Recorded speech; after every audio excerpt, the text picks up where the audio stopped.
Galera, dentro do meu carro, eu tô mostrando pra você ter noção o que sobrou do poço, tá? O pessoal desmontaram tudo ontem aí. Dá uma olhadinha pra você ver. Ontem de manhã eu fiz o negócio, olha pra você ver como é que o pessoal desmontou tudo ontem.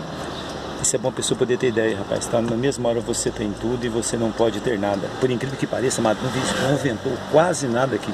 Eu entendo, parece que aconteceu nesse poço aqui, o mesmo aconteceu na casa de Jó, quando a casa desabou sobre os seus filhos. Então, assim, sabe, uma coisa inexplicável que aconteceu aqui. Mas para a gente entender que as coisas podem estar indo tudo bem, pode acontecer tempestade na sua casa e não acontece na casa dos outros. Então, meu amado, esteja preparado para um dia você perder tudo que você tem sem explicação alguma. Isso aí, esse é o meu conselho.